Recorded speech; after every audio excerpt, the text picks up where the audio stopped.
Blog Talk Radio. Here at ACO Radio, American Communications Online, or any affiliated stations or websites are not responsible for what guests, hosts, or call-ins may say. All programming is intended for informational and entertainment purposes only. Hello, world. This is TJ Morris, and you're listening to American Communications Online with TJ Morris ET Radio. Hello, all you ground troops spinning around smartly in my ACO club. We're going to do alien contact organizers today with Dr. Bruce Cornet. He has a PhD in biology, geology, and botany, and has joined my American Communications Online, and he will be joining us today.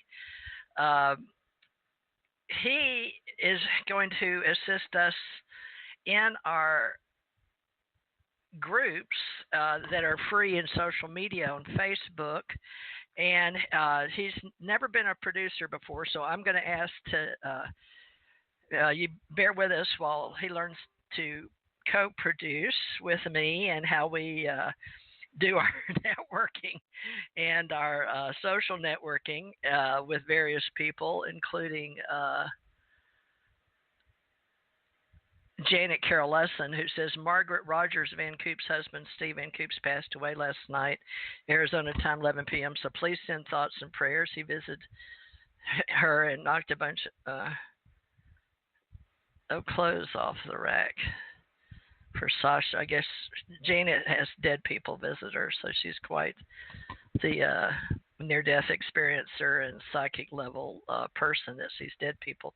And I don't know if Janet's joining us today or not, because I'm training my new co-producer, Dr. Bruce Cornet, and he has been with me several years, but he has a very long background in visiting UFO events and working with Dr. Bruce Maccabee, and I have photo proof to prove that, but I will let him introduce himself because this wasn't booked today by Janet Carroll Lesson, so I have to call him to save him money, like I do one of my other directors and co-producers, Jan Aldrich. So let's see, 915, and then we're going to see if we can call his friends that are around the world that want to participate in today's panel discussion that we've set up for Dr. Bruce Cornet in El Paso, Texas. So our ACE folk life metaphysicians, and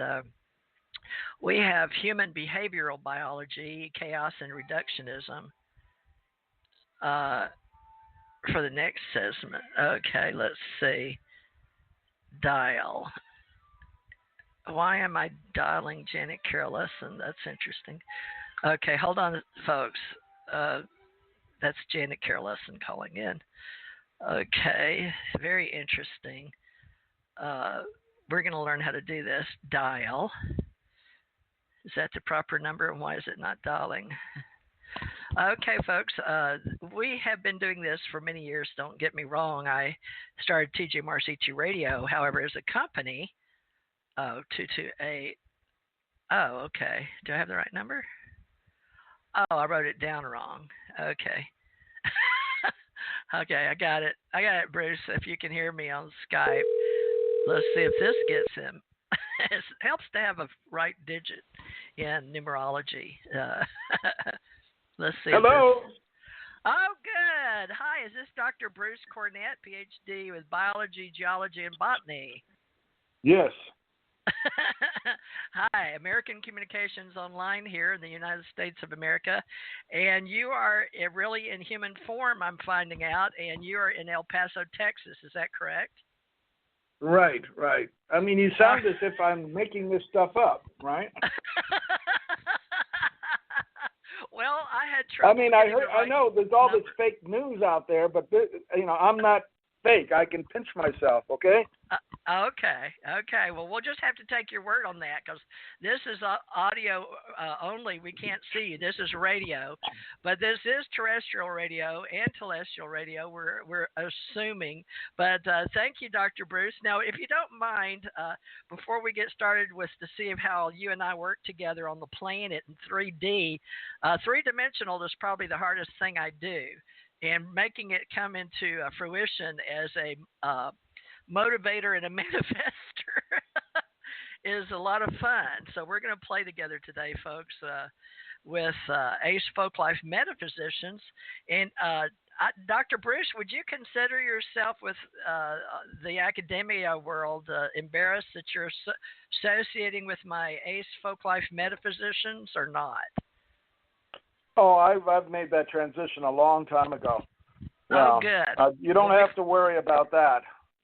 Okay. I mean, I realized that there was more to reality than what they teach in the halls of academia. That's for sure. Okay. Well, do you have a scripted bio there? Because I've only worked with Janet Carolescent as a co-producer in the past, and she did all this for me. So part of your new training will be to read your biology. You can have a short and a long bio for each person you prefer to be in our club. But in the meantime, since you're helping ACO Club and Alien Contact organizers, I guess because Janet Carolescent isn't here and didn't book this, we're going to use gobookme.com, folks, if you want to book me, Theresa J. Morris. And then we're going to use the free Google Calendar for Dr. Bruce Cornet. It's a Google Calendar, and if you get in Gmail, now, Dr. Bruce, do you have a Gmail account, a Google account? Yes, I do. Perfect. Well, that works with our ACO Club. So you can hook up your free calendar to put on, and I'll help you if you're not familiar with it. It's real easy, folks, and we can color code it, and we can hook Dr. Bruce Cornet's calendar to mine. So we will know when he books somebody in our ACO Club as alien contact organizers. But you've got some people that I think it was just me and you talking, but somehow I was busy a month or two ago, and I had to get my co-producer in Hawaii, or with Revolution Radio. I don't even remember now where we produced it because I distribute so many on Stitcher and Spreaker and Spotify and FM radio around the world, blah, blah, blah. But today's show is based basically on our UK listeners because we are the 10 to 12 p.m. show for them in the UK. So we're the late show. We're over the George Noory show. Well, have you called Robert and Jenny yet? Because no, we've got to get you introduced. We've got to introduce you first and explain what we're doing. So why don't you give your short bio, please? Read it. Well, I have 3 degrees in biology, geology, paleobotany, and palynology from the University of Connecticut and from Penn State University. I got my final degree in 1977, so I'm really, one of these old school guys, so to speak. And okay, well that's so I've been in the oil. I've worked in the oil industry for at least 11 years. Even had my own oil company and drilled for wells and did a lot of that stuff in the from 1977 to literally to the year 2000, in that general range. So okay. I've been very busy. Well, you're taking Bob Brown's place, a friend of ours, only in cyberspace. I've never met him in human form. So tell me about Dr. Bob Brown, Producer USA. There's a Bob Brown. I work with several Bob Browns in LinkedIn, folks, and free social media in LinkedIn.com. So would you mind telling me about, because I can't pull up the one that you're going to work with. I know that he was, the one I'm talking about, I believe worked with Wendell Stevens and his wife, Terry. Yes, that's Brown. Bob Brown and Gordon. Yes, his partner, Gordon. Can you tell me anything about them or how you got involved with them? Because he couldn't make the show. He's really, really busy. Plus his daughters, Heather, I think. I don't know if her name's Heather Brown. But Heather, right. All right. Will you tell me how you're involved with them and how long you've known them and any intel for our listening audience? Fine. Okay. I was invited to give as guest speaker for 2 conferences in Albuquerque in August of this year. One was the Coffee 11 Conference. Now, there's Conference of Future Energy. And the other was Extraordinary Technology Conference. And I gave 2 talks there, and Bob Brown and Gordon were present, and they heard me speak. And under the recommendation of Tom Vallone, who organized the Coffee 11 Conference, Bob invited me to talk on at his program next February in Laughlin, Nevada, called the Mega UFO Conference.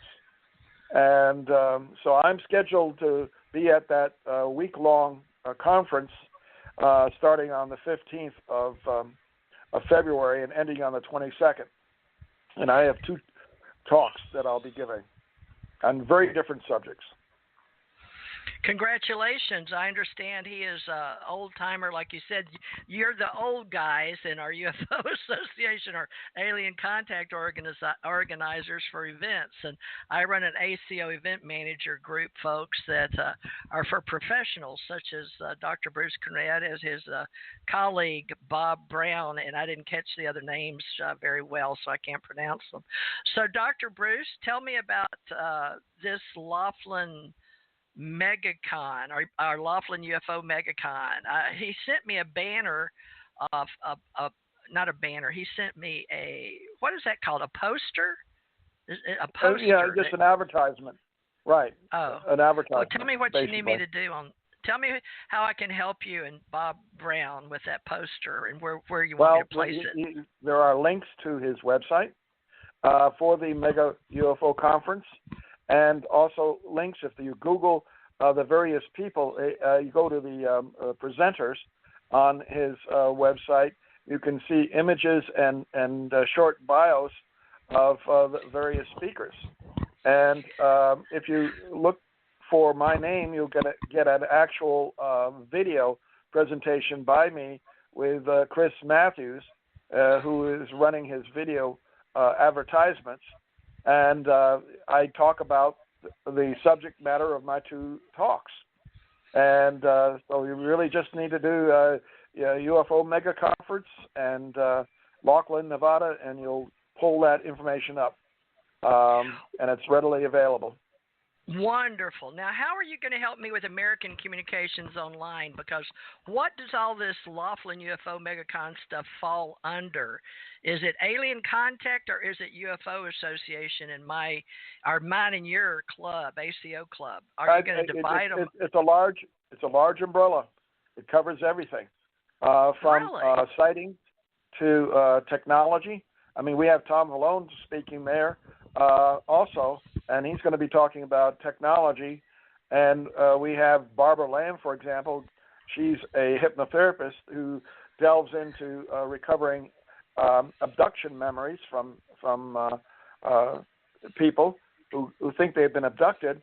And then they're going to have people like me who go out into the field and do geology and study ancient monuments and ruins.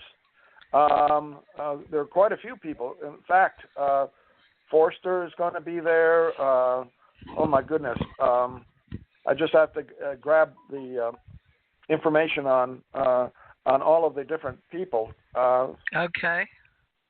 If you could do that. I offered my services to Bob Brown, but he was very busy and had Heather get in contact with me. But he sent an email to me saying that I would have to book everybody myself. Well, Lord knows I don't have time for that. So that's Janet Carroll Lesson's claim to fame to be the next Barbara Wawa. But if you want to help her out and bring them on your show on Saturdays, that's up to you. So would you mind getting the list? And that's up to you who you want to bring on Saturdays for the midnight show, all right.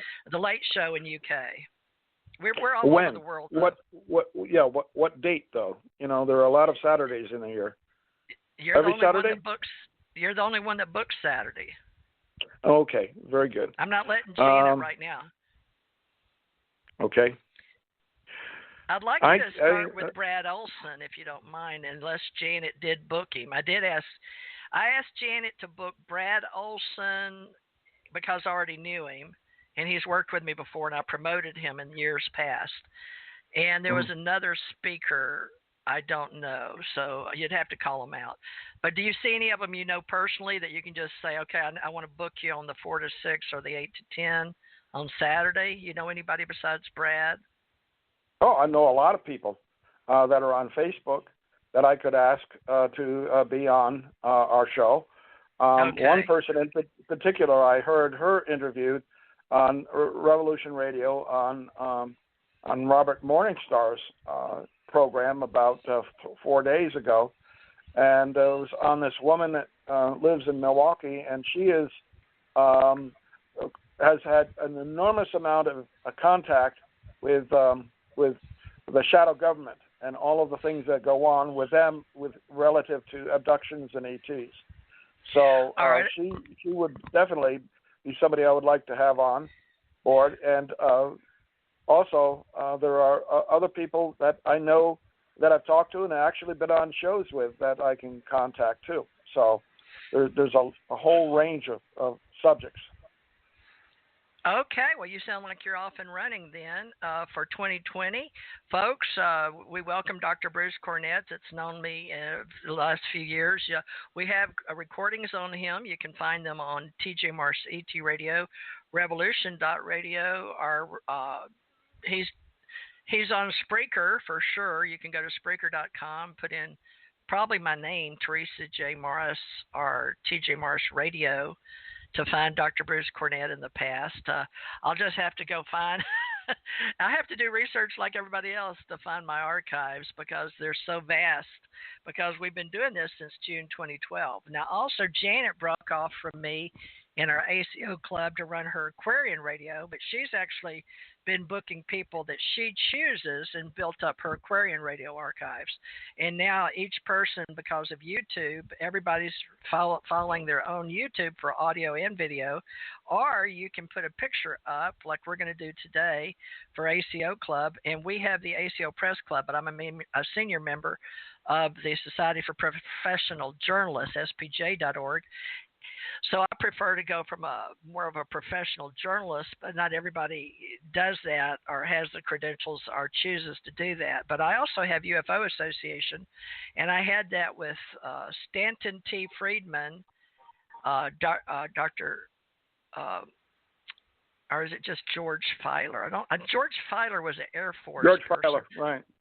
Okay, and then Dirk Vanderploeg, and back in the 2007 era. And but since then, I don't want to pay the thousands of dollars once I built it up and let it go. I learned about websites and how much they could cost if you don't book your name every year. And now they want me to pay thousands of dollars for something I created in cyberspace. So we're going to use UFOassociation.org now. We also have UFO Association Organization for a radio platform for productions that Bruce and I will do, or Jan Aldrich. And I'm very curious, as Dr. Bruce Cornet, hopefully to step into a director position. Dr. Bruce Maccabee has been for years, and let's see, since 2014, I believe. But we start this year for 2020 till 20. I don't even know how to say it yet, Bruce. 2023.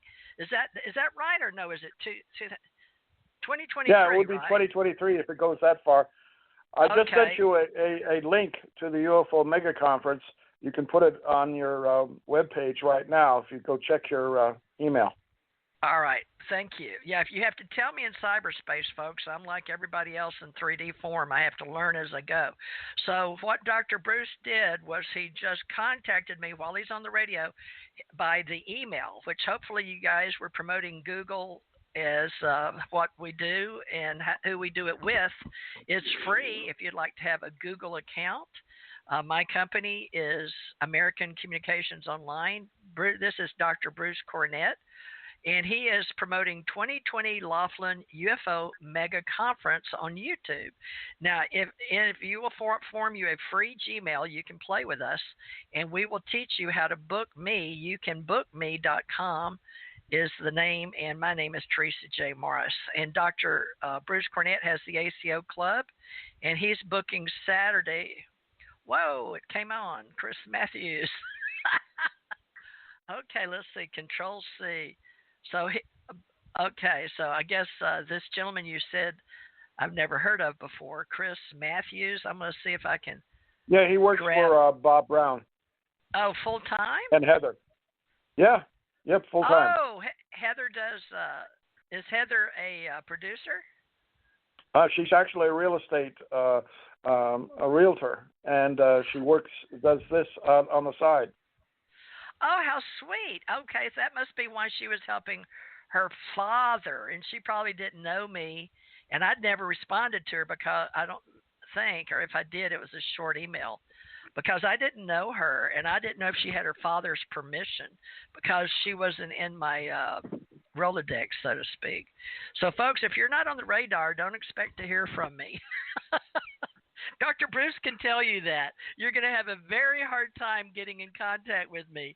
He's in a very selected by member and by invitation only Rolodex. And he'll tell you it's not easy. So he's worked with me and Janet for years. And even when he's booked with me and Janet for himself, he knows it can be very complicated and very time consuming. So, Dr. Bruce, would you like me to try to get on some of your guests for your own show today? Yes, I would, very much. All right. I'm going to try. You want to tell us about them before we bring them on? Do you have their bio by chance? Well, I'll give a little bit of a background. I met them through the Mount Franklin UAP group here in El Paso, Texas. And they have some property out at Waco Tanks, which is about 35 miles east of El Paso, out in the middle of the Waco Valley and desert out there. And I used to live out there, have a family out there more than a decade ago. And so that was a link that made me, very want to go back out and visit him.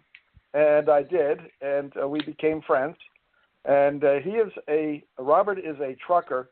At this particular time in his life, he's planning on going into other things. He'll tell you about that. And he has a wife by the name of Jenny, who has their 1-year-old baby named Aurora, and they'll tell you about her. And she is 7 months pregnant and going to have another girl.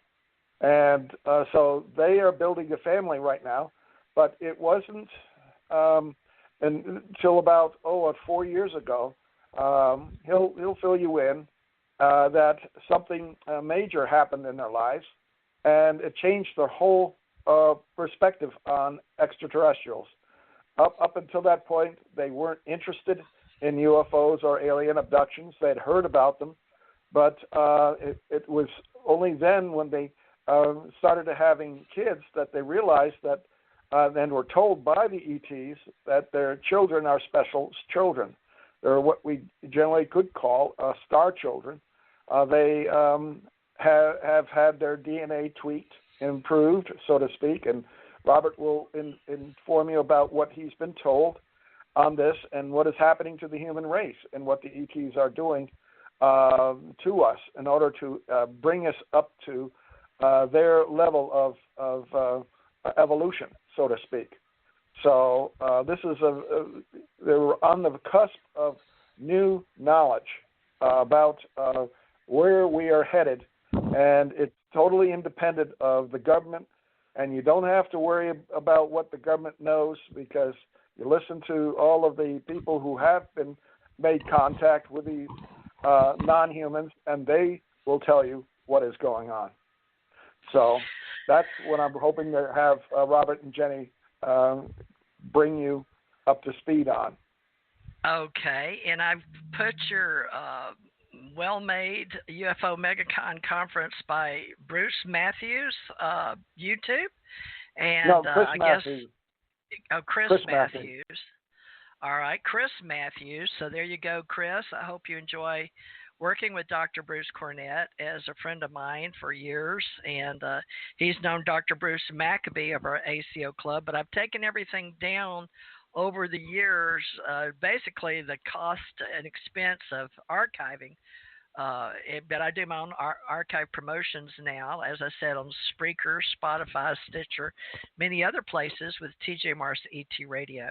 Now, apparently Bob Brown is a very, very busy person. Do you know any more about him before I bring on your other guest? Well, yeah. Well, he originally was partners with Wendell Stevens for this mega conference until Wendell passed away.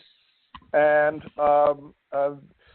they had other people who have moved on to work with shows such as Ancient Aliens, and Giorgio Giorgio Tsoukalos, yes, was one of his partners. I love him. And, I love his hair. Right, and they wanted something more dynamic rather than just a couple times a year showing up at conferences, and he got offered the position that he has on the Ancient Aliens right now. So they are very busy at that point. So Bruce, Dr. Brown, not Dr. Brown, Bob Brown Productions is a partner of Giorgio Tsoukalos? No. Giorgio worked with Bob Brown many years ago. I don't know how many years ago. But when Ancient Aliens started to take off, he left the conference, the Mega UFO conference, and went to work with the producers for those shows. Really? I had no idea. So I love Giorgio because he used to wear his hair, not so much now, but he used to wear it like a Napoleon hat. Do you remember those days when it looked like Napoleon? You know who I'm talking about, right? Giorgio. I don't think I've seen him with that Napoleon hat. Okay. No, I meant his hair was combed that way. All right, folks, we've got Revolution Radio Club now. Somehow, I don't know how I'm going to do this. I guess I'll. Apparently, the computer is telling me I have to use algorithms and C++. Fine, I'll learn that. Revolution Radio Club, thank you very much. They want to join us. That must be Janet Carol Lesson, our mad painter. So let me see how to do that, Bruce. I didn't know we were going to be so popular. Folks, give Bruce a break. This is his first real co-production. I imagine we can do it without you, but I will see if we have... let me ask my Revolution Radio producer, a mad painter. A mad painter, did you want to hook in Skype so we can produce the Revolution Radio Club for you and Janet Lesson and what was that guy's name? Robert Harbour. Harbour and Jenny. Or do you want Dr. Bruce to co-produce on, let's see what channel, on Blog Talk only today? Now, 4 to 6 Eastern. There we go. All right, I'm asking him because they just connected to me, but now I've got to do Janet. I'm sorry, Bruce, but let's see, Skype or call in Blog Talk to connect your syndication on Aquarian to produce or co-produce with Dr. Bruce and TJ. Okay, I sent her. So now we got them taken care of. Now, let's try your new people who have actually been on one of the shows I produce. Oh, wait. Let's see if I can. Oh, no. let's see. I'm not sure how this is going to work. Are you trying to call me? No, stand by. My phone is ringing right now. I know it's on the television show. I'm on the radio show. We're calling into Revolution Radio Club. Okay. Okay, that's not working. Okay, then I don't know how to do it. That's through Skype, and my Skype producer is Thomas R. Becker. Let's see. Okay, not a problem. Let's see. Okay, I've got to at least give them a chance. Let's see. All right, that didn't work. Okay, folks, it's just because I do so many producing. I have other customers or clients. 2444122. Let me try Janet. I didn't know they were going to want to produce today, but if they want, they can get the syndication afterwards. Okay, let me just delete her number for right now. Janet, you can I'll send you the copy of this for your Aquarian Radio. Okay, I'll just do that later. Okay, let me try Robert. Maybe he can Skype in. Let's see, somebody else. Folks, I'm using several channels already, and I'm using Direct Connect, and Janet doesn't like to work with that one, but place and get. Okay, let's see, dial. Let's see if I can get Robert on here. See if he'll answer. The reason we call people hope is to save money on their communication plans, right, Dr. Bruce? It dropped. Well, I don't hear Bruce, but this is Robert. We've been listening in, so we were ready. Okay, but that's you, right, Bruce? No, this is Robert. Uh-oh. Hi, Robert. Well, Hi, how are you? Hi. Great. So you have been listening in? Yes, ma'am. Okay, great, Robert. Well, we dropped Bruce now, but I've got to get him. Now, your plan, you couldn't get in either, right? But your wife is here. Is Robin she's with here. You? She's here. Hang on just a second. Let me. Okay, well, you know how to do Skype and to bring her in then. Do you have a Skype number you can give me I can use or no? Can you ask Bruce to call you on Skype and you can bring him in as well? Okay, stand by, folks. We're syndicating, and we're also using various channels around the world and various people around the world. So these are people we're training, including myself, even though I've got 8 years experience. What happens is they're updating everything, and I've gone from 4G to 5G, and things have gotten actually simpler to connect and reconnect with new equipment and old equipment. But some people have, believe it or not, Windows 7, and it doesn't work that great with Windows 10, or so some producers are saying. So we have various producers that use podcasting, live radio shows, and we also play archives and recorded live shows that, well, they're live, and like right now we're recording this in syndication.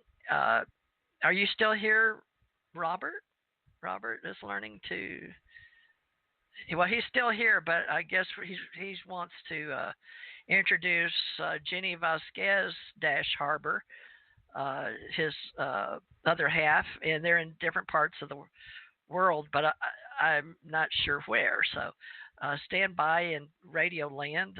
We are American Communications Online, and the reason we call it American is, they dropped now. Interesting. Okay, let's try this again. Okay, hold on. 915 dial. He dropped when he connected to me, so I'm not sure. Let me try this one more time. Okay, sorry about that. Okay, now do you have it? We got. Yeah, you dropped off. Are you there? Yes, I'm here now. Okay, now Bruce Cornet. Okay, let's see. Can you call me again? Let's see. Can you get Bruce on your Skype call? I tried. That's when it messed up. I thought I could just add him in because he was trying to get back in, and so I said, well, I just add him in. That's when it messed everything up. So I don't know if you want me to try that again. Let's see. Well, I've got a Skype profile. I've got a Skype to phone Skype number. Let me get my Skype number. Let's see. No, I don't want a temporary number. I've already got a phone number. By country. Folks, this is a learning process.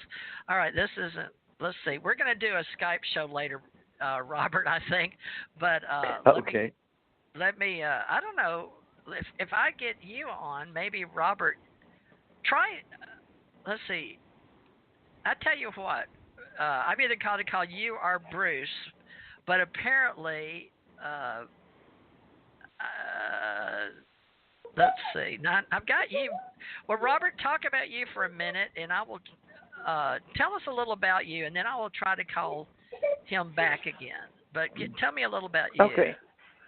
All right. Well, as Bruce has said, I'm a truck driver, and I've been driving 28 years now, and I think I said this before is. You see weird stuff out there. It does happen, but you just kind of chalk it up to, okay, people always talk about seeing ghosts and UFOs and stuff. The truck drivers always talk. So I never really thought much about it until in 2012 was when the first episode happened, and I was asleep in my bed, and all of a sudden, I got the sensation that I was floating above the bed, and I felt a drop. And when I hit the bed, I woke up and I remember hearing voices. And I thought to myself, okay, that was just a weird dream. I went outside. I checked to make sure no one was around my property. No one was out there. I said, okay, I must have been dreaming. And 2014, I had another experience. And these first three experiences happened at the end of November to beginning December on all three of them. And the second one, I felt that floating sensation above the bed once again, and then I felt that drop. That one, when I woke up the next morning, I felt this soreness in my chest. And so, once again, didn't think much about it except, that's a weird dream. I've had this sensation once before. And then I was taken one more time. I'm trying to remember right now when that was exactly. Let me go through my stuff here. Just to let you know, that was. Bob, Dr. Bruce. Dr. Bruce, have you joined us? Yes, I'm joined with you again. Okay, were you able to call in direct because the show is now on air? Was that it with your phone? Yeah, I called your number and got onto the show directly. Yes. Okay. So is this costing you now or no because it's online? It won't cost you? Well, I don't know if it's costing me because generally I don't know about these things. I get certain the only time I know it's costing me is when the phone company tells me it's going to cost me, extra. Oh, okay. So this didn't cost you then once you were hooked on live on air or on Skype? No. I don't know. I pay for this call anyway. So. All right. Well, I know you can get a Skype number for like $12 for 3 months or something, but sometimes if you get on Skype and call in, people do that all the time. If you'd like to try that, I'll definitely hook you up. But usually it'll just show ones on my board. But you can call that 347-945. Okay, that's great. All right. Well, then carry on, Robert, until you want to bring on your wife, but is that okay, Dr. Bruce? Because I'm going to mute and then let you take over to ask questions. Okay, all right. Very good. All right, I'm going to show, I'm Skyping, I'm here and producing the show and listening, but I've got to watch several boards. So I'm going to mute, and Dr. Bruce, you'll be in charge of asking questions. Okay. I'll be here listening if you need me. Okay, just tell me. Hi, Robert. Okay. Hey, Bruce. How are you Continue today? with your discussion, because you're getting to the interesting part. And I've Yes. Well, she hasn't called in yet. I guess I can add her in so she can hear. Let me add her in. But the third time I got taken was when on December 5th, 2016, and I know that specifically because I was home and I had just went and done my physical the day before. And there was nothing that I know of in my ear before that. And on the 5th, they came that night. On the 4th, they came that night. It was actually on the morning of the 5th, but it was 2 o'clock in the morning. And I got taken that time, and this was the first time I realized that something real was actually happening.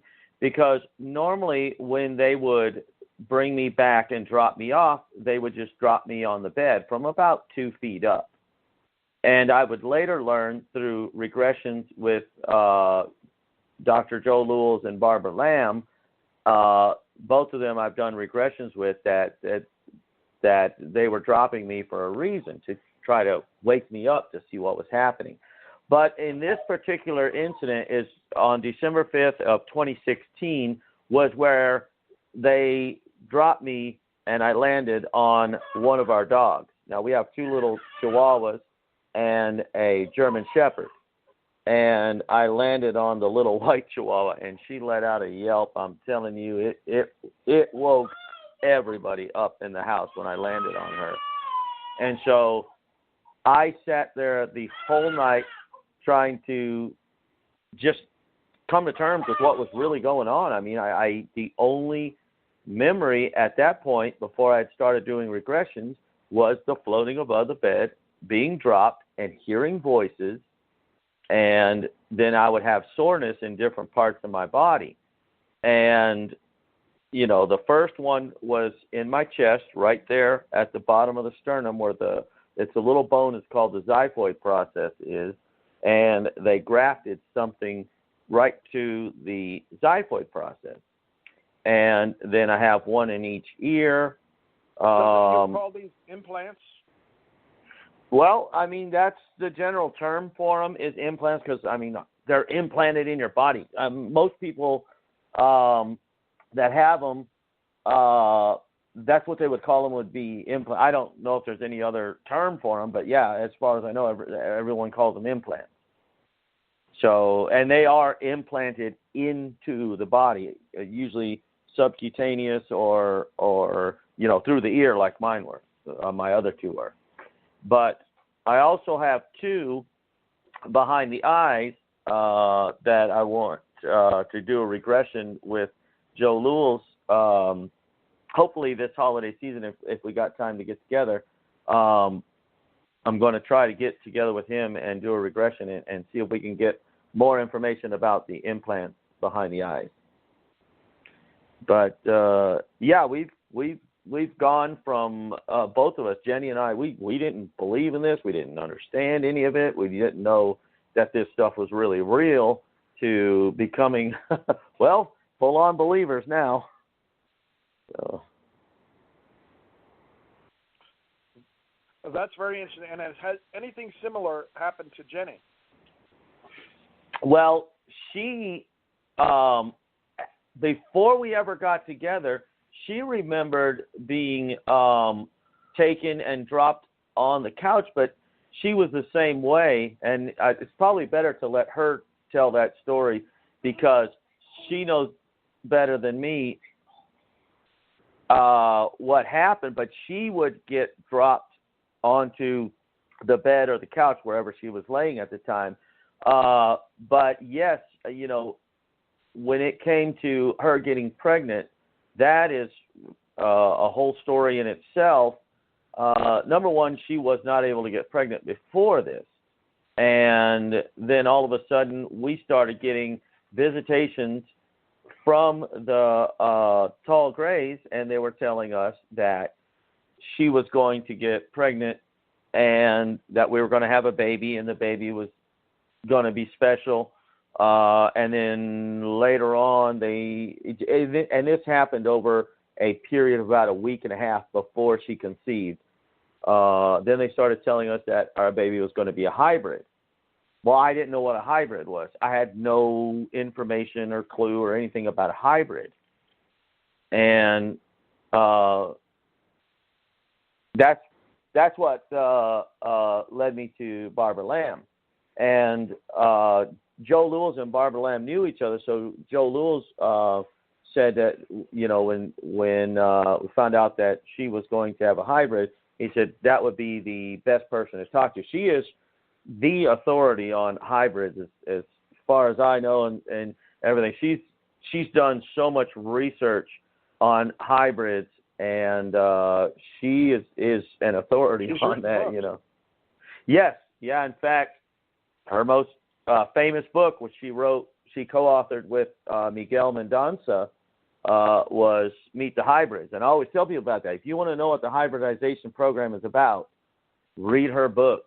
I mean, it's in there. I found that book very interesting, and there's a lot of good information. And she chronicles, I think it's 12 hybrids that are here on Earth.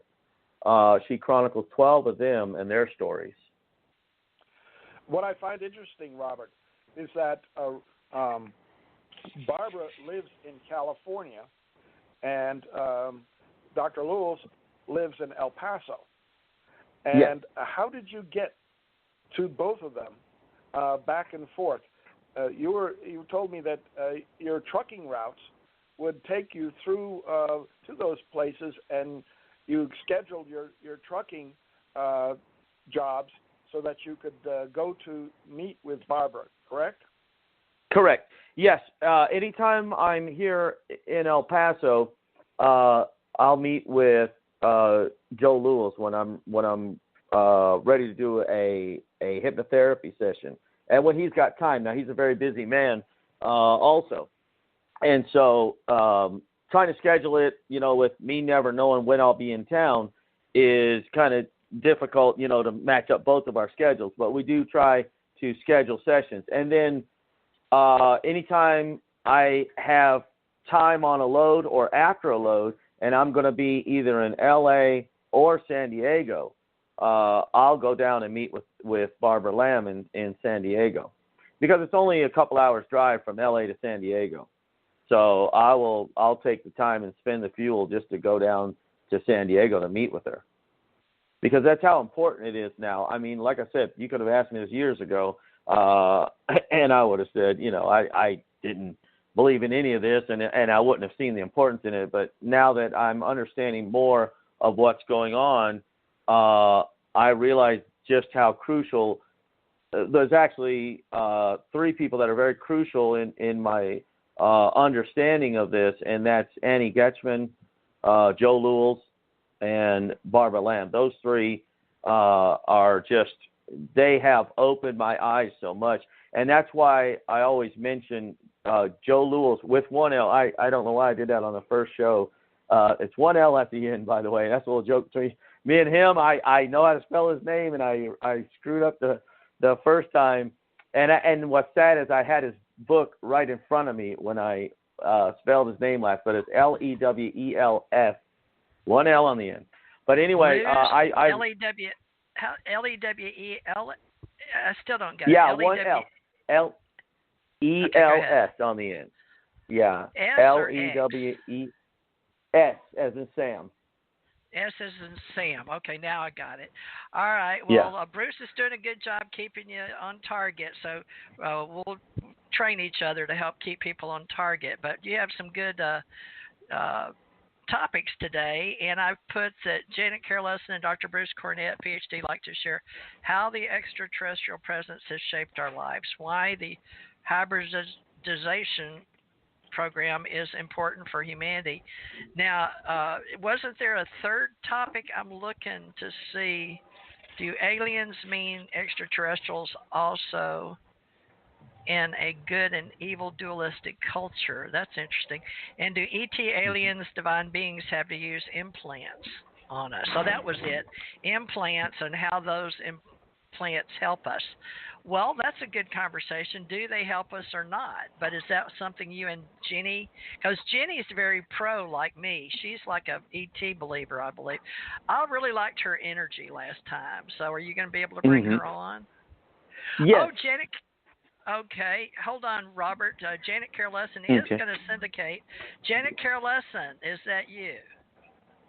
Hi. Yes. Hi, you figured out how to syndicate. Yay.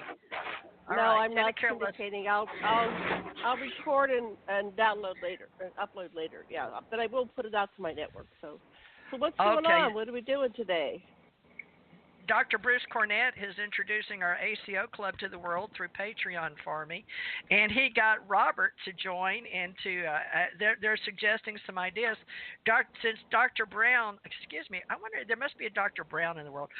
One of the Bob Browns that we have in LinkedIn couldn't attend today, so I asked Dr. Bruce Cornet to produce instead as a co-producer in his stead for the Laughlin UFO Con is what's going on. However, he had already booked Robert Harbert and Jenny Vasquez a month ago to continue where they started. And when you came in, he was correcting, like we do in newspaper or on websites, a name and introduction of a book. So, Robert, repeat that for Janet and tell us where we are in the conversation. And I'm going to mute Janet. Okay. Well, Dr. Joe Lewis is he's a certified hypnotherapist and is also a researcher and an author and a journalist. Yeah, well, he has a PhD in journalism. Yes.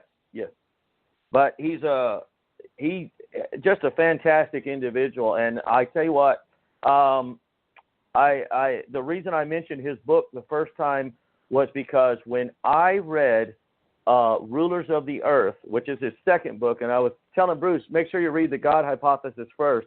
I read the second one first because that's the first one I found on Kindle. And so anyway, when I read Rulers of the Earth, everything that the ETs had been telling me, at least the ones that I've been meeting with, I know there's many groups of ETs out there, but the ones that I've been meeting with have everything just coincided with what he was talking about in Rulers of the Earth. And when he went to Qumran and he talked about that in Rulers of the Earth, I mean, it's a very powerful story in there. And I was like, wow, a lot of the stuff that he's talking about in there, and it would take me forever to go into all the details, so I don't want to go into the detail, but it just coincided exactly with what they were telling me about. There is a universal consciousness. We look at this consciousness as God. All religions are basically pointing to that singular consciousness that is the universe. And that universe is alive and conscious. And we are all a part of that consciousness. And we are all players in it. We're like the cells of the body. We can't see the whole body from being one little cell. We can't see the whole body, but we know that we are a part of it, even if it's only on a subconscious level. And he goes into great detail in that. And I couldn't believe just how much on track he was. And that's why I pushed his book, because it really shaped my understanding, especially when what the ETs told me during a regression with Barbara Lamb, that exactly coincided with what he was talking about in the book. And that's why I really pushed Rulers of the Earth. And the God Hypothesis is really good too, but he takes a more personal approach in Rulers of the Earth. And in fact, he adds his personal experiences a lot more, I believe, in Rulers of the Earth. And it just blew me away. I was like, wow, okay, this is what they're talking about, and that's what he's talking about.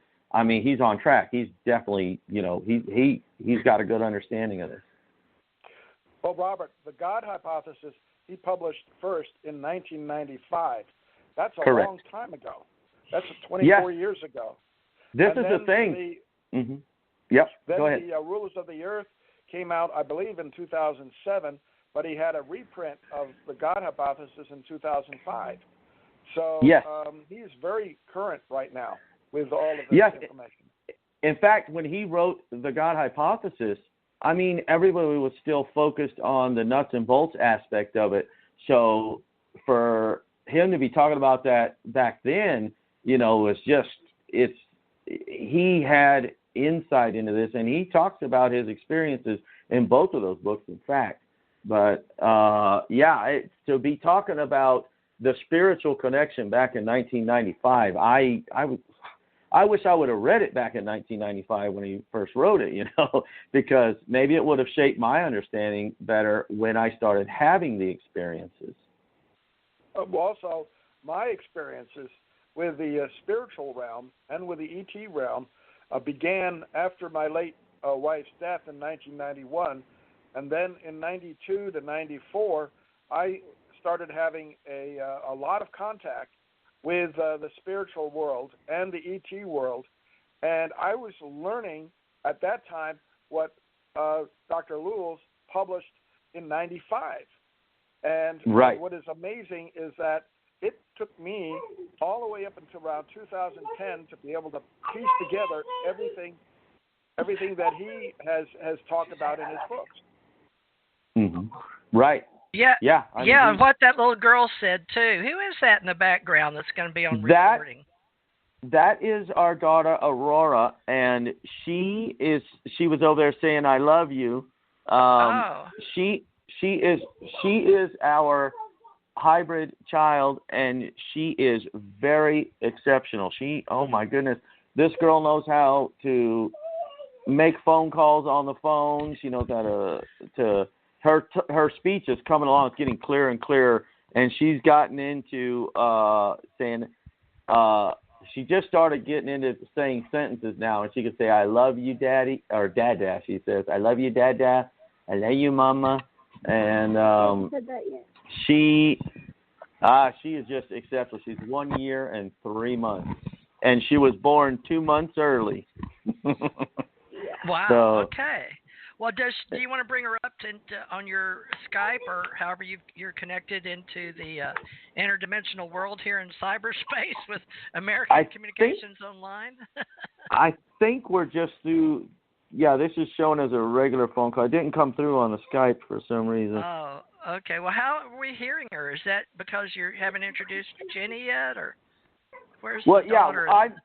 I'm actually home now. The first time we were on the show with you, I was on the road and Jenny was home. But we're actually here at home now, enjoying the vacation. Okay. So all three of you together. Yes. That's when we can hear her in the background. Okay, well, this time you're in the same location. Folks, in case you don't understand, there's a lot to hooking up, but it's like the old telephone. This is like a party line. Yeah. And so you're going to hear this is live, so I can't mute the baby, and apparently he can't either. So if you hear a child in the background, she has a name, and Janet Carol Lesson is here. There's Robert, no muting babies. No muting That's babies. right. You can't mute a baby. That's true. Okay. So let me get she back may be to. cute, but she is spoiled. Mm-hmm. Has Jenny got a chance to introduce herself? Robert? Okay, she's right here. I'm right here. Hi, Jenny. Would you go ahead and introduce yourself and give our listening audience, because we keep these archives. This is live, but would you tell people, I just really enjoyed you last time, as did Janet. You've got a very positive outlook on what's going on. But share a little bit about who you are and how the child came to be. Well, my name is Jenny. I am 21 years old, and I've had Aurora. She's, as you know, 1 year and 3 months, but throughout the whole pregnancy, I had so much trouble. I couldn't eat anything. Anything I ate just came right back up. And now she will eat whatever she sees in front of her. And I'm like, okay, why couldn't you do that when I had you in my stomach? I had so much trouble. I nearly died thankfully I didn't. Injection. And I had 2 injections now. The first one was on my left leg, and I told Robert I thought it was a bug bite, but he didn't believe me. So he took a picture of it just in case, and thankfully he did, because after he did, it disappeared within the hour. And that was within 3 months. No, these happened. Actually, the first one happened. We were going down the road, and she felt this. All of a sudden, this itching on her leg, and she went to scratch it, and she felt the bump. And when she pulled up her sweat and looked at it, it had 6 symmetrical holes around the outside and 1 in the middle. And I know we sent those pictures the first time. I didn't get a chance today because we just barely got it home in time to call in. So I was like, oh my goodness, I don't have a chance to get all these pictures sent in. But if you look at the previous show that we did, all the pictures should be there. Yeah, these were definitely not by a doctor. This was done by the ETs. Well, no, it was done by Dr. Al Ian. Yeah, I always tell people that Aurora's doctor, when they ask who her doctor is, and she does have a regular doctor, but when they ask us who her doctor is, I always tell them her doctor is Dr. Al Ian. But anyway, we're all on mute so we can hear you better. Just so you know why there's no giggle factor here, because I was laughing. I did get it, so. But we can't respond fast enough. Yeah, so, sorry. Al-E-N. Yeah, like the alien, little alien. Now, alien. That's cute. Sorry, that's cute. We'll have to use that one, Janet. We'll have to use that. Yeah, Al-Ian, yes, okay. Now, may I ask you a question, Robert? With you being a truck driver, are you familiar with Little Alien? Because this was the perfect segue into what happened in September. I want to have you guys, as a truck driver, I used to be on the road, folks, for 8 years.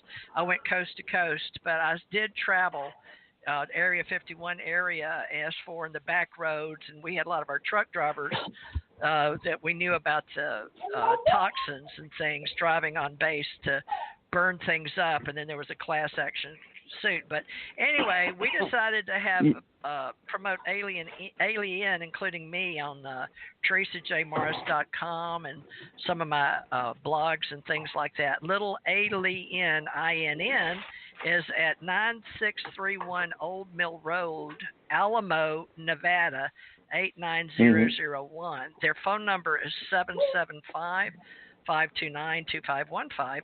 And I'd like, are you up on the, I don't know if you do any journalism or articles, but have you done anything or know anything about the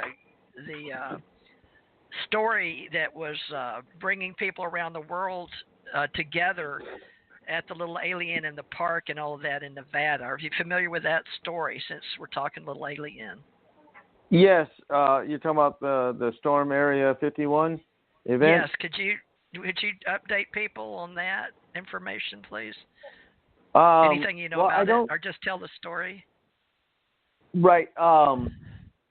Well, first of all, the Little Alien, I just have to say, we've gone there. We took Aurora there. We got her some outfits from there. Yeah, she was just a few months old. This was before the Storm Area 51 event. But the Storm Area 51, they were trying to get, I think they got like a couple of million people to sign up on Facebook.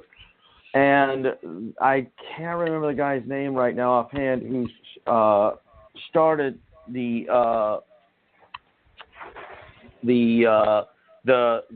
thing on Facebook, but he wanted everyone to meet there, and they were going to try to storm Area 51 was what it was. And thankfully, only a few hundred people showed up at Area 51. The police actually were out there, and so was the National Guard, and had it closed down, had the roads closed down so you couldn't get to it. And so a lot of people met at the little Alien in Rachel, and then they had something going on in Las Vegas. And thankfully it was very peaceful, and they didn't actually try to storm the base, because there were plans to storm it from the back side of the base, which I don't even know. That's all desert, and trying to get in from the back side of the base, I don't even know if they would make it across the desert. It's pretty rough desert through there. Thank you. Now, September 20th to the 23rd, folks, we are planning on promoting that with many of our friends in 2020. So mark that on your calendars. I don't know if I'll be there covering it, but I'm sure many of my alien friends will be there. So I am Theresa J. Morris, an ET radio show host and producer, and I work with people like Dr. Bruce Cornet and Janet Carolesson, who are both presenters at UFO events, and we have formed the Alien Contact Organizers Group and have been in business since 2014 right here on TJ Morris ET Radio. Janet Carolesson is my co-producer of that Alien Contact Organizers, and we have her with the Ascension Center organization in Hawaii as one of our metaphysical and ACE folk life centers, and her husband is an anthropologist, Dr. Alexander Philip Lesson, who prefers Sasha Lesson, and he is an author of many of the Anunnaki stories. However, right now he is working on a book that is about comparative religions that we're working on, and I have Theresa of Ascension I did with Bill Tracer, and we started Theresa of Ascension for the Ascension Age, and then Janet and I introduced 12-12-12 together right here in 2019 as 333 in honor of my daughter, who everybody knows numerology in 333, but we are ACE folk life metaphysicians, and we have various people that have joined our free social media groups. If you're interested in our ACO club, we have many social media groups. I have thousands and thousands of people with over 8 years experience in helping them in free social media. But now we're going to patreon.com. So if you'd like to join us, patreon.com/Theresa with an H, Theresa J. Morris. Please join us there, and it's only $1 a month to help keep us alive and well right here on Theresa J. Morris ET Radio, and I pay the bills here, and over $300 a month just on syndication and getting us out to the right places, because Spreaker costs me roughly $55 a month, and one cost me $19.99. So there's my pitch on the hour. So back to Dr. Bruce Cornet, who is our co-producer today. Dr. Bruce, I'm now muting, and you are to direct Robert through this. Keep going in. Yes, thank you very much, Theresa. Robert, very much enjoyed your description of what has been transpiring in your life. What is your most recent contact? Well, the most recent one was dealing with our second daughter, which will be due in February. And what happened was, now the first injection that Jenny got was in the right leg, and it had 6 symmetrical holes around the outside and 1 in the middle, and it was raised up about 1 centimeter to 1.5 centimeters. Well, we were walking in the truck stop, and something went by and just stung her on the leg, on the left calf this time, in the same spot, actually, that the other one did on the right leg. This one stung her on the left leg as we were walking into the truck stop. So she said, something just stung me. And I said, okay, well, let's look when we get in the truck stop. It was dark, and so we went in the truck stop. And the time period that both of these injections happened were right between the first and second trimester. So she got in the truck stop, and I went ahead and took a picture there. She was lifting up her leg so that I could get the picture. And thankfully we did, because I said, when we get back to the truck, I'll get better pictures of it. But by the time we got back to the truck, it was gone. But I have pictures of it that we took in the truck stop, and it was the same thing. When I looked at it, I was like, oh, my goodness. I said, look, it's the same 6 holes and the one in the middle. And, with the first baby, they were visiting us pretty often, letting us know what was going to happen and everything. Well, for our second baby, I mean, we really didn't have any contact, and we thought, well, okay, maybe this one's just going to be a normal child. But when that happened, we knew then that she was going to be a hybrid. And then just a couple of months after that, they came to me in a dream. Now, a lot of times I would be taken up to the ship physically, but for both Aurora and now our second baby, they came to me in a dream and told me, you're going to have a girl, and she's going to be a hybrid. And then they gave Jenny the name, and that's why Aurora has the name Aurora Azteca. This time, I was the one they gave the dream to, and they told us that it's going to be a girl, and that we are to name her Alara. And Jenny just got the sonograms. That's what I was trying to think of. The sonograms to confirm just this last week, and it is a girl. So they have not lied to us yet. They know what they're talking about, and because everyone kept telling me, oh, you're going to have a boy this time, you're going to have a boy. And I'm like, no, we're going to have a girl. And they kept asking, how do you know? And I said, well, I just know. And so when she got this confirmed this last week, they did 2 different sonograms on 2 different days, and they said it's a girl. And I was like, well, there you go. Now we can tell everyone what her name is going to be. I said, because they had given us the name months before. Alara Aria. Yep, her name will be Alara Aria. That's the hybrid. Oh, yeah, that too. But yeah, so that's the most recent stuff that's happened. Robert? How do you and Jenny take all of this? I mean, this is quite an amazing events that are happening in your life that you could never have imagined before this stuff started. Correct? Correct. Well, I mean, it takes a good bit of understanding of what is really going on, and that's where probably I would say the research came in, because I didn't know. Like I said, I had no clue what was going on, and it took doing research and hypnotherapy to understand this. But we all are hybrids. We are all hybrids. The ETs have been working with the human race for thousands of years, and they have been manipulating our DNA. All that these hybrids, the ones that we call hybrids, are just the next step in our evolution.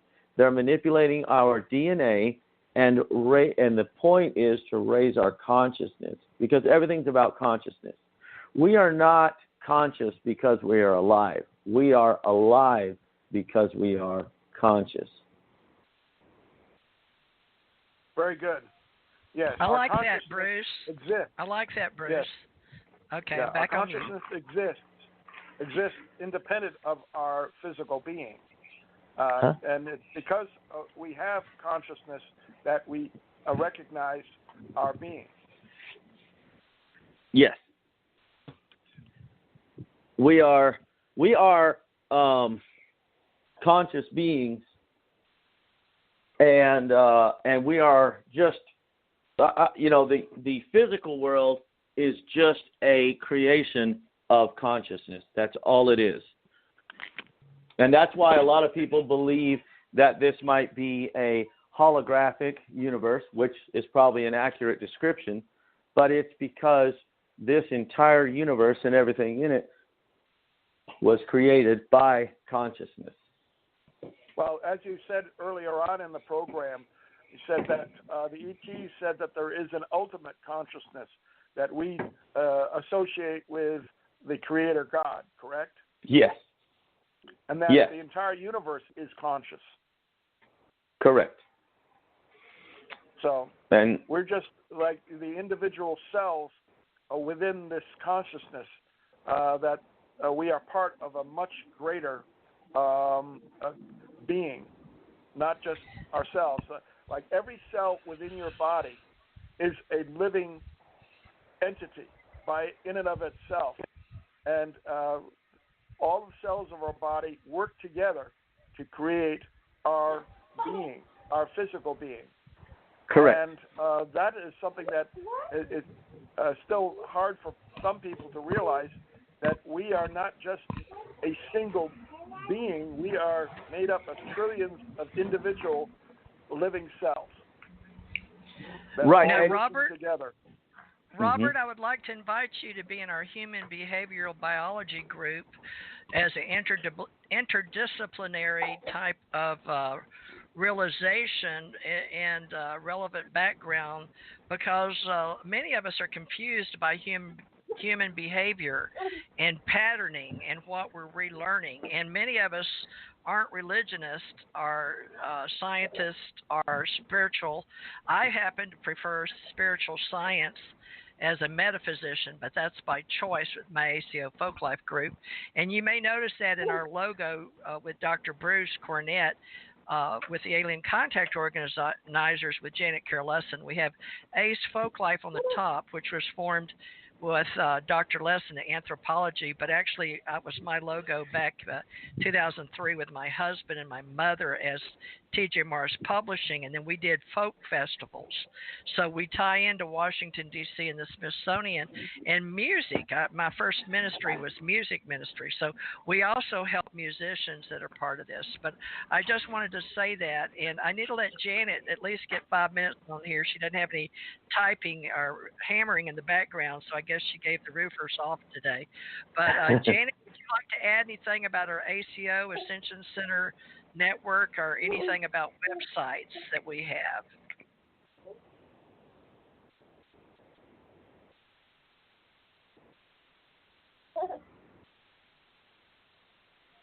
Or not? Okay, Dr. Bruce, back to you. I never heard her, so she may be stepped away. She's on. She just got herself on. But Dr. Bruce, give her about 5 minutes to promote Ascension Center Hawaii and building a new roof on our thing. But we each have a Patreon if you're interested in any of our personal books. And if you don't, then they will be building them. But if you'd like to contribute to ACO Club, you can go to patreon.com/Theresa J. Morris. And it's not required that you help us, but we're trying to build something with it. I can help pay the bills that cost me roughly $500 a month to produce various shows like this, and I've been doing it 8 years, so I'm not going to stop. I just keep spending more money. But Bruce is finding people that haven't had a chance to tell their story, and that's where Robert came in with their group in El Paso. So hopefully, if you have a meetup group, it's $25 a month. I have one of those here too. So I do it, but I have retired, and I have a little bit of money that I can spend on my club, ACO Club, to bring you people like Robert and Dr. Bruce. So back to you, Dr. Bruce and Robert. And Janet, if she comes on. Okay, bye. Yes. And Robert, so right now, where are you in preparing for the next girl in your life? Well, we're actually going to be switching careers because, truck driving is probably not the best when you have little children. So I've gone through raising two already, and I was away most of the time. And, it takes a toll on them in the long run. So yes, it does. Having a job where I can stay at home is important now. And so Jenny and I are both going through a hypnotherapy course because hypnotherapy has really helped me, and this is something I would have never thought of doing years ago, but as much as it's helped me, I think there is a need, especially here in El Paso, for people to be able to do hypnotherapy. You can help people in so many ways, including in the contactee and abduction syndrome, and people who have different disorders can all be helped through hypnotherapy. And so and in fact, regular medicine now is turning to things like hypnotherapy to help certain patients. So it's going to be even more booming a career than it has been in the past, and it's been a pretty good career for most people in the past. But I think it's going to become even more important because as these hybrid children, and there are many, many, many hybrids being born now. I believe it's more than ever before. The numbers of children that are going to be hybrid are going to increase, and then those will be the normal children, and then the next step of the evolution, we'll call those hybrids, But they are going to be more spiritual. They're going to be more connected to the spiritual realm, and to be able to connect them to their host spirits or ETs or entities, whatever you want to think of them, is going to be a big help so they can have that connection. And so I think hypnotherapy will be a good career for us to get into, and that's what we're doing. Hypnotherapy is also a way for people to connect with their subconscious, to realize what's going on in their minds that they're not consciously aware of. And many people were born with telepathic capability, and then they quickly learned that this was not something that they could share with other people if they could figure something out or know something that somebody else was thinking. As a consequence, many of us have had our psychic capabilities programmed out of us as children. And with these new hybrids, I think that the trend is going to be more towards special people that with psychic capabilities. I had the opportunity of living 7 years with a woman who was extraordinarily psychic. And she had telepathic capability, precognitive capability. She could see into the future. She could move, telekinetic capability. She could move objects with her mind. She could control electronics with her mind. And I witnessed all of this.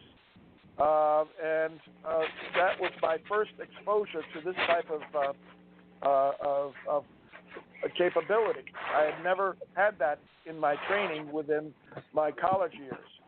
So, that was in preparation in '92 for my introduction to our visitors, our non-human technology. And I have a book out that I recently published called Unconventional Aerial Phenomena in the Hudson and Wallkill River Valley of New York. And it is about an 11-year study that I did in documenting over 137 close encounters with non-human technology. So that allowed me to get into this phenomena much more than most people will. Right. Yeah, and that's the thing. You hit the nail on the head. These children that are coming now are going to be very spiritually connected. They will be, like you said, telepathic. They will be able to communicate much more easily with the beings than we are. Sorry, my daughter is she's trying to get to the phone. We're fighting her to keep her from the phone. She wants to get on the phone and play. So, but yeah, the children that are coming, and a lot of them are already here. They're going to be much more telepathic and much more spiritually connected. And that's not something to be afraid of. No, that's the important thing. And I think that it's. Oh, go ahead. I think that's part of the training of the populations is to realize that this is not something to be feared and to be rejected, but we're going to have much more sensitive people capable of understanding other people in ways that we normally in the past have relied on language and body language as well as vocal language, and now we're going to go into the realm of telepathic language as well. Yes, and you brought up another good point, and they brought the ETs brought this up during my regression with Barbara Lamb, is that there will be much fear, and there will be those that are spreading fear among the population. Those in power, the biggest fear they have is losing power. And if the population realizes that those that are in control are not really in control, then they think there will be anarchy or something among us. But in actuality, it's this that is happening has been happening to us from generation to generation, and this is just another step. There's nothing to fear. These kids are our kids. I've heard people say, well, then they're here to subvert us. They're here to replace us. And it's like, no, this is the evolution. This is our story of evolution. This is how the human race was created and has evolved. I said it's not been alone. You can look at, there's a lot of people doing research in this area. And the more archaeologists find, it seems like we're pushing the date of the beginning of civilization back farther and farther because we're realizing that, we've been around much longer than we previously thought, and that we have been much more technologically advanced than we thought before. People still don't know how these megalithic structures were built, and that's something that Dr. Bruce Cornet and I have talked about on several occasions now, because I've had some questions, and since he is a archaeologist and paleobotanist, it's like, a geologist and a paleobotanist, like, okay, he might have some answers for me on this, or at least be able to steer me in the right direction and understanding some of this stuff. Well, a couple things that I'd like to share with our audience is that Mark Carlotto, who worked on the face on Mars and demonstrated that it is not a natural structure on Mars, has just published a book called Before Atlantis. And it is a marvelous book on attempting to age date the various megalithic structures around the planet that are on various ley lines and put them into some sort of a sequential order that goes back before the end of the last ice age. And this is something that most archaeologists and anthropologists have been afraid to do in the academic circles. Anybody who pushed human civilization back before 6,000 years was ridiculed and rejected from the academic community. Now we're pushing the timeline back to Göbekli Tepe around 11,800 years, 12,000 years ago, and realize that we weren't just a bunch of rock-chipping, fire-making hunters and gatherers, that there was somebody that was passing information on to us back then that represents a civilization that was much more advanced than we are today. And that was one of my major discoveries back in the early 90s when I was working with Richard Hoagland, and I discovered that the remains of a huge pyramids and other structures, including a face on Earth here in southern New York State. and people have not wanted to grab onto this. I have a website over in the UK that deals with the Cydonia II complex, and this was a series of pyramids, and the original face on Earth is the one that was copied on Mars, but it existed during the last interglacial over 118,000 years ago. And now we're coming up with more information that goes back to human civilizations that were at least 130,000 years ago. And Graham Hancock just came out with a new book called America Before. And he's pushing a lot of new discoveries back to 25, 35, 50,000 years ago. So everything's in a state of flux.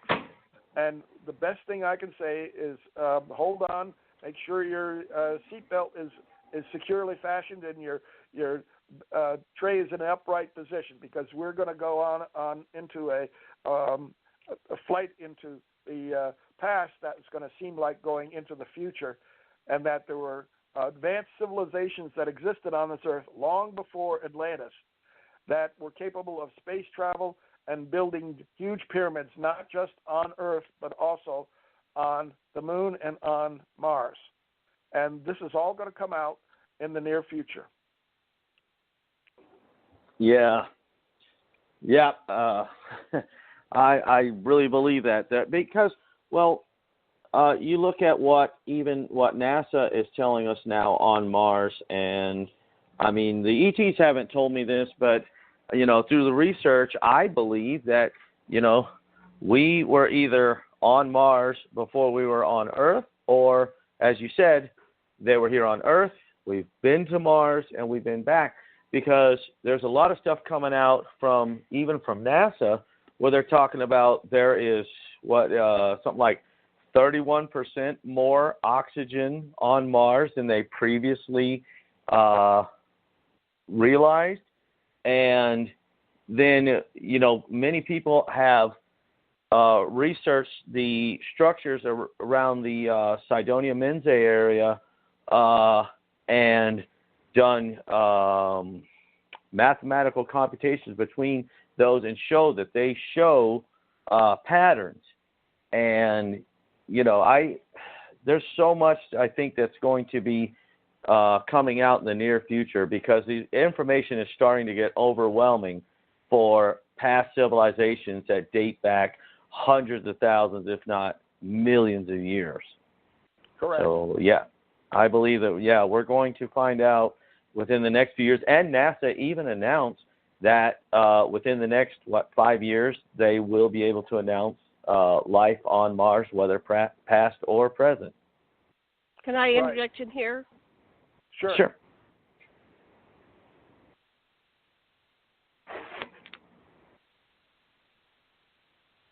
Hello? Janet? Can you hear me? Yes. Now we can't, Yes, Janet. I I don't can hear know what's going on, but it's not. Can you not hear this me? video. Yes. You can hear me. Okay. Yes. My husband and I have written 5 books on the Anunnaki, and Mars definitely had a transshipment station. They were mining the gold from South Africa and around the world eventually, and they were sending it to Mars in preparation, because it had not the atmosphere, the gravity field wasn't as heavy as the Earth, so they would gather it there, do some initial processing, and then ship it on to Nibiru to coat their atmosphere, which was being depleted. Like we have a hole in our ozone, they had a hole in their ozone, and radiation was getting in. It was destroying the Nibiruan population. That's one of the reasons why they sent the expedition to the Earth, and then they created the human Anunnaki hybrids in order to, first of all, create a species that was more viable here on the Earth because it was indigenous to the Earth. So they hybridized DNA onto the Anunnaki and made the species. So we've had this hybrid program going for about 300,000 years or more with the Anunnaki, and then they show in the spaceport. There's a spaceport in South America. I forget the name of it right now, but it shows all the different aliens that carved in the side of this wall. And I'll ask Dr. Liss what the name of it is. I'm drawing a blank right now. Hi. And so, yeah, and the face on Mars, Nima, when she was coming through on her way to Earth, was asked by her father, King Anu, to stop by Mars because they had sent Alalu and his aide to Mars to die there. He was like banished to Mars because they had a fight. And anyway, long story. So Anu said, please stop by and see if, what happened to Alalu. And so she revived his aide who was still alive. Well, I think actually when they die, if they're not dead too long, they can revive it. The Anunnaki know how to revive the dead. And so since Alalu was the first Nibiran to die on a foreign planet, she built the base on Mars. So they had this equipment that they could literally carve into solid rock. And so that's Nima's design. And, of course, Hoagland discovered it, and then I guess something happened since this, 76, 77, when Hoagland started talking about it, because it's all bombed out now. But for a while there, for 20 or 30, 40 years, we got to talk about the face on Mars. But there's a whole town there, and it's called Sedona. Sedona? It's like Sedona. It's Cydonia. Cydonia, yeah. It's Cydonia. And Cydonia is a replica of, I forget where it is, Asbury. It's replicated on Earth. I read the Hoagland books years ago. It's been too long. Saw the videos years ago, so don't remember all the nuances, but too much information. So anyway, yes, of course they already have a Mars base. They have people there on Mars. They got little whistleblowers that are coming forth and saying they did a tour on Mars, and so all this is coming out, and that's why Trump started the space branch, but that's only a cover up. So then when it happens, they say, oh, that was our secret stuff that's been there. Yeah, because there's too many whistleblowers coming out now, so they need to have a cover story. So we started the Mars base, and then they'll come out and say, oh, yeah, it was there all along, or it's been there for 20 years, whatever. So who knows what they'll reveal finally, but that's part of the background. So I'll pass the talking stick to somebody else. Well, thank you very much for that information, Janet. Excellent. Thank you. Thank you for all your information. This is how we connect the dots. When we come on and everybody tells their piece of the story. And, part of why they subparse it into different people is that we can't hold it all. Human mind cannot hold it all. So we put it into there's only one of us at the top anyway, so we put little pieces of information into our various avatars, right? And then we get together and talk about it and go, oh, yeah, I know that, and you know that, and then we get the whole story. So pieces of the puzzle. Right. All right. Yep. I'm going to mute now. I think I'm really going to mute. Okay. Well, okay. But, Aurora is not muting at all. No. She's participating with us. We're trying to keep her quiet, but she's not happy. She's wanting to play and everything else. I'm playing on my belly. Ouch. Oh, Robert, one of the things that you have done is all of your hypnotic regressions. You've had them recorded and you've transcribed them, correct? Yes, except the first two that I did. Because at the time I really didn't. Well, first of all, I didn't believe that what was happening was real, and so I did not record the first two. But since then, yes, I record my sessions and then I transcribe them. Yeah, I've read some of them, and that's very important to get that information out. I would like to see that information on the internet, on some web pages, or you put it in a book and describe your adventures. Yeah, I know. I always tell people I am, by no stretch of the imagination, an author or anything else. I wouldn't even know where to begin to write a book, but several have told me that I need to write a book on this and about our experiences and what's going on. And I actually I have stuff written out, but honestly, I don't know where to even start with a book. I would definitely need some help on that, some guidance. You're going to get the help. I can be sure that you will, even if it's ghost help. And you'll have a ghost author helping you. Yeah.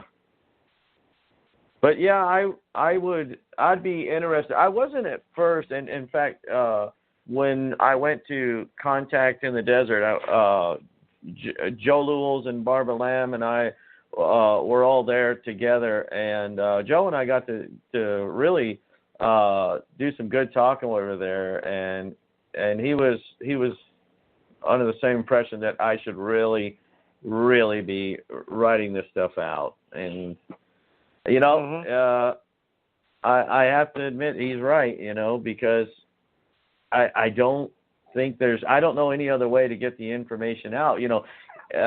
Obviously doing the radio shows like this is really good. I'm very pleased and thankful for TJ having us on and Janet having us on, because that's really the only chance I've had to really talk about it. But yeah, I guess I need to start writing a book. I don't know where to start, like I said, but I'll hopefully, like you said, I'll get the help and maybe get this written out. Well, Robert, that's what I've been doing for years. My mother taught me, and we have TJ Marks Publishing. But I started on Lulu.com, which we can always add to your book there. But what I've been doing all these years is training people to do it themselves, so at least they can get something going. And then after you get so many books sold yourself, sometimes some of the bigger brands will pick you up, but it's not like the old days. Matter of fact, let me get a Mad Painter on here to share this. A Mad Painter is T.R. Becker, Thomas Reuben Becker. He is our general manager for ACO Radios, as well as the co-director of American Communications Online and ACO Association. And he has formed Allied Command Organization, a department of American Communications Online, and has joined us. This is T.R. Becker, formerly known as the Mad Painter. And the Mad, can you hear us? Yes, sir. And you are too. Well, we appreciate you being here. We understand you just woke up. We have Dr. Bruce Maccabee of the ACO Club here, who has joined us with Allied Command Organization and Ascension Center Organization, Janet Carroll Lesson of Hawaii.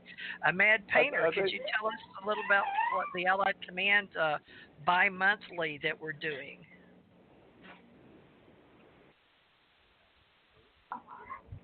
Oh, no. We can't hear Mad Painter. We can't hear Mad Painter.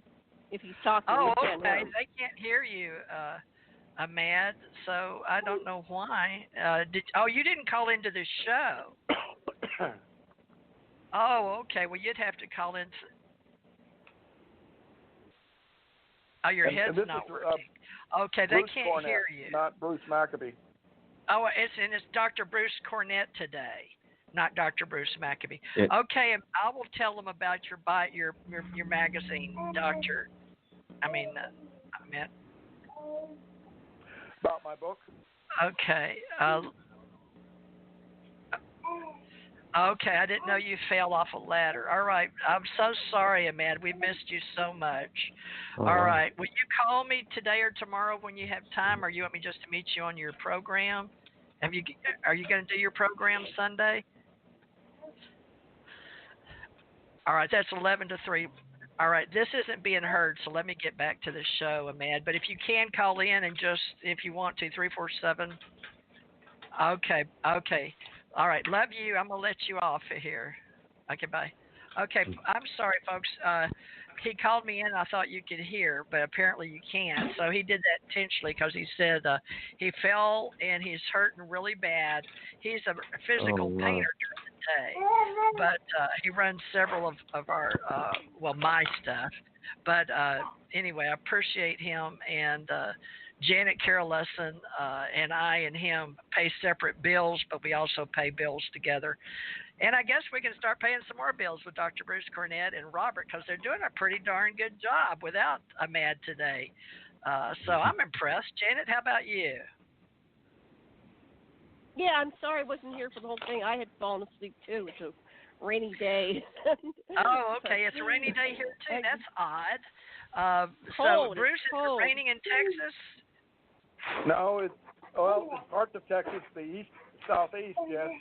But here in West Texas, it's nice, clear skies, cold and clear. Robert, Yep. where are you? Are you in Texas? And if you are, please tell us your location, your county, your city, and All if right. you can do a meetup group in the future when y'all get organized in 2020. Well, we're actually just a few miles down the road from Bruce. We are in El Paso, and yeah, like you said, it was a clear day, a little bit cold and windy, but no, the weather's been pretty good. Well, is Saturdays available for you to continue? But Dr. Bruce Cornet, being that he does conventions, he has a lot of friends in the business he can bring on in our ACO club. But it's up to you. If you think you may want to join us, you can just go to patreon.com and see Theresa J. Morris and whichever club you want to join. But you're welcome to come back again in the future or help him get up meetup groups or whatever you guys feel like doing. Tell us what kind of energy you got coming up for 2020. Well, like I say, we are hoping to switch careers in this next year once we get our schooling done, and so yeah, we'll hopefully be able to set our hours, so we should be able to work around any schedules. We're hoping that's kind of the biggest thing, is be able to be with the kids and be able to set our own hours and not have to be apart, because that's the toughest thing about being a truck driver, as I'm sure you know from years of doing it. Oh yeah, that's the toughest part. Can I ask right. you, do you have, now I was over the road 18-wheeler, but I pulled preferably dry van, okay? And did we establish, do you do van, or do you do like log hauling chaining, or do you do reefers, or what kind of, I'm just curious, we've only got 10 minutes left, so just so people, because we get a lot of truck drivers that listen to us. Mm-hmm. Well, I started out hauling dry van for many years, but the job I'm in now, I don't haul any freight. All I do is deliver trailers to people, whether it be tankers or new, like I pick up from utility trailers a lot, from Great Dane. I pick up new trailers and deliver them. It's a very easy job. And then we do shows. We do a lot of shows, like we do a lot of Disney on Ice and stuff like that, where we haul the stuff in for them. So it's a lot easier work, and you can basically take off when you want, and you just let them know when you're ready to go back to work. Well, do you keep up with the Disney on Ice schedule? Because I've never seen one of those shows, but I'd love to. Do you promote anybody or anything other than our new Alien Contact organization with Dr. Bruce? Yeah, no, I don't really keep up with the schedule for Disney on Ice, only because there's several shows running throughout the U.S., and you may deliver one show, and then you might be sent to do some empty trailer work or something like that, and then you might go pick up another show. That's because they run more than one show throughout the U.S. So, no, I honestly don't keep up with it. In fact, usually when I get into the city where I'm picking up or delivering is when I see the billboards for when the show is going to happen. Well, I started promoting alienology probably before anybody else did. I made up with Daryl Sims, and he was my first alienologist. But I've noticed recently that one of our friends that does the IUFO Congress, what's his name? Alejandro Rojas, who is a real estate agent and has a partner. He just did one because I was doing a point of contact on Facebook, social media, with a friend named Rick Doty, and he did I talked to Rick Doty and told him what all I wanted to do, and then he said later on he'd get with me. He never did because he was traveling doing History Channels. He's under contract in California with a couple of people, including Nick Pope, and all these people were in our groups in the beginning years and years ago. But that's how I know them in social media now. They all joined me on Facebook.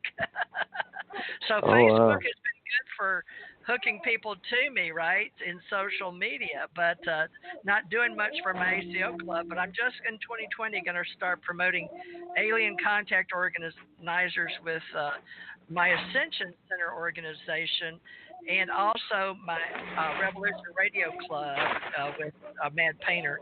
And Dr. Bruce Maccabee, he is doing some television shows now, but maybe Dr. Bruce can pick up his slack in the last two years or so. But I love Dr. Bruce Maccabee, so I apologize, Bruce.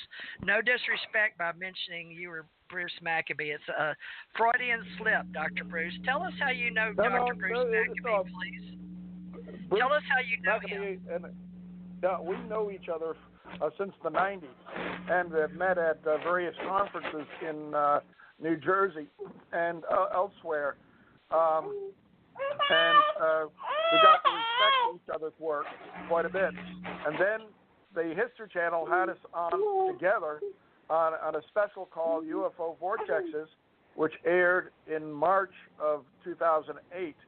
And that was about a holographic image that was projected over a farm field that I photographed in April of 1993. And Maccabee looked at that image and analyzed it for on the show and said that there's nothing that we have that can produce an image like that. And in essence, that this is technology that's well beyond anything that we currently have. And now that show is on YouTube. You can actually go and Google UFO Vortexes and UFO Hunters and watch that show again. It's pretty good. Everybody that has watched it has told me that they really enjoyed it. So just for everybody who wants to see Bruce Maccabee and me, you can go watch that YouTube presentation. And I have seen that presentation. Many years ago, in fact, now when I was first starting to research into this, when you had emailed it to me, I was like, I know I watched this one, but I was watching the UFO Hunters all on YouTube, and I remember that episode. I never did get to tell you that, by the way. Yeah, one of the funny things happened with me. I mean, I've been on a number of television shows in the 90s and early 2000s, and I had my stepson didn't know I was on a show when he was watching television, and suddenly I appeared, and it just freaked him out. He said, "Oh my God, Mom, Bruce is on television."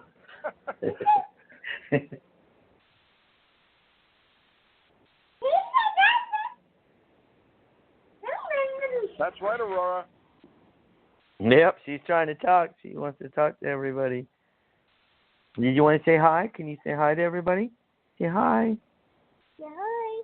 Say hi. Oh, boy. Yeah. Say hi. She'll usually say hi, and then she waves to you at the same time, even if it's just an audio call. But she loves to say hi and wave, but I can't get her to do it now. Say hi. Hi. Say hi. And she'll say bye too. Oh yeah, she'll say bye. She's coming along quite well. Okay, I'm back. I had to take a quick little short break. Nature called, folks. I apologize. All right, we've got 3 minutes, Bruce. Would you like to tell everybody how to contact us and all of that? ACO Club. I think we have a radio.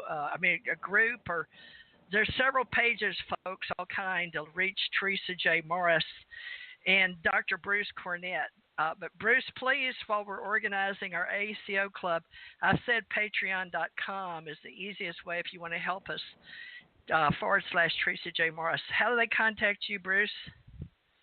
Well, they can contact me through my email at cornetbruce@yahoo.com or cornetbruce3@gmail.com.